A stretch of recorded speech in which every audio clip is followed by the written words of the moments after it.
You are watching AM Agenda. Joining me now is the new Assistant Minister for Social Services and, of course, the Assistant Minister to the Prime Minister, Malcolm Turnbull. Alan Tudge, thanks very much for your time today. Good morning. This major reform meeting today, it seems the Prime Minister is managing expectations as to the outcome. What will be achieved?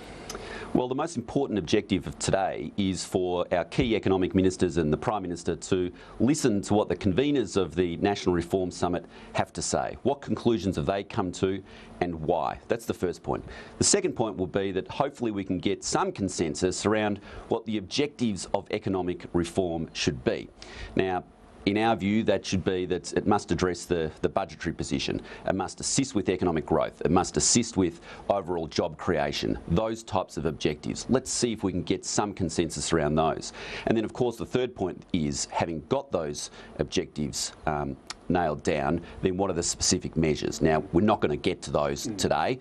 They're for a later time, but most importantly is to listen to what they've got to say. You may not get to them today, but perhaps one of the lowest hanging fruit, it seems, where there are indications of consensus, is superannuation concessions, the winding back of that. Now, the government previously opposed that. Now everything is very much on the table. Certainly hearing from unions, business, Labor, all want to see this reined in. Where's the government at on that now?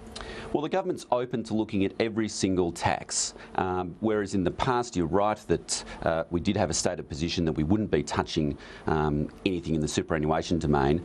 Malcolm Turnbull has made it clear that everything is on the table, so that may well come up for discussion today, as will other taxes and other economic reform opportunities. So we've got to be very broad in terms of our thinking here. Our overall objective, of course, is to grow the economy and to create more jobs and more wealth and more prosperity, as well as keeping the budget under control. That's our objective, and there's a number of ways which we could do that, and we need to bring the Australian people along with us. And if this meeting today can help in achieving a broader consensus, then that will be a useful thing. Speaking of consensus, reports we're seeing that Labor may be shifting its position when it comes to opposition to elements of the free trade deal.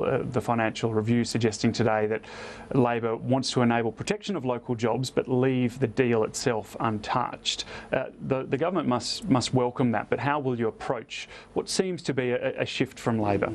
Listen, we'd welcome any constructive suggestion from the Labor Party in relation to this, but perhaps what would be more constructive from the Labor Party would be to tell the CFMEU to stop their xenophobic, racist campaign based on lies, because we know very clearly, categorically, it's been stated in Senate estimates by the government officials that under this free trade agreement, there still must be testing going on to ensure that an Australian gets the first opportunity for a job. And it's only if there's no Australians available, then you can import people to do those particular jobs. So the Labor Party could make a very constructive move today and call off the CFMEU from their destructive xenophobic campaign. If there was no specific mention of the China free trade agreement in any amendment, would that be something the government would accept?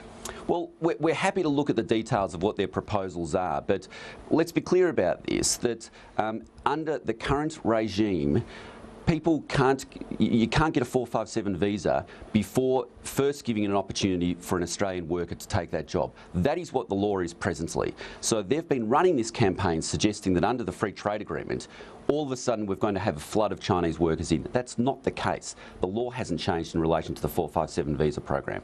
Okay. I want to look at a story that has been reported about Liberal Party members, particularly in some of the southern states, Victoria, Tasmania, abandoning the party, or at least threatening to do so since the change to Malcolm Turnbull. Have you noticed anything like that in Victoria, and if so, how bad is the problem? There have been a few dozen members who have thrown in their membership, if you like, resigned from the party. Now, we don't want that to occur, and we're encouraging those people to reconsider their position and to re-sign up again.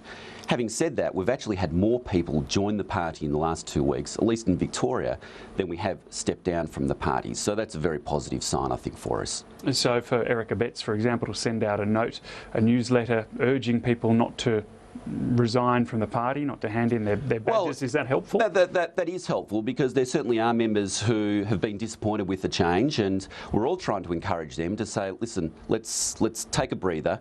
Don't put in your resignation for your membership. Reconsider your position and give Malcolm Turnbull a chance. Now, Malcolm Turnbull, like any Liberal leader, will be in charge of a broad church which covers the Liberal spectrum as well as the Conservative spectrum. Now, we need to combine those two, and he'll be very effective, I think, in combining those two philosophical streams. We've still got Conservative members in the Cabinet in the forms of Matthias Cormann, there's Michaela Cash, Josh Frydenberg and the like.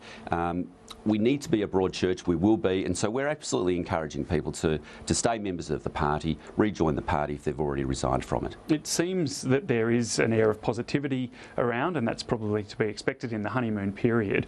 But have you noticed that things are easier for you to operate now with Malcolm Turnbull as Prime Minister? I mean, we saw, for example, pictures of Cassandra Goldie and Kate Carnell holding hands about 20 minutes ago here in the corridors of power. That's an unusual picture. Yeah, I think there is an element of optimism in the broader community, in the business community, in relation to Malcolm Turnbull being the Prime Minister and the new Cabinet being in place. Now, it's early days, we've got a lot of work to do. We need to live up to expectations which we've set, and we've got some big challenges still in front of us, but I think we've got a very good team in place and we can meet those challenges and bring the Australian people along with us. Alan Tudge, thanks so much for joining us today. Thanks.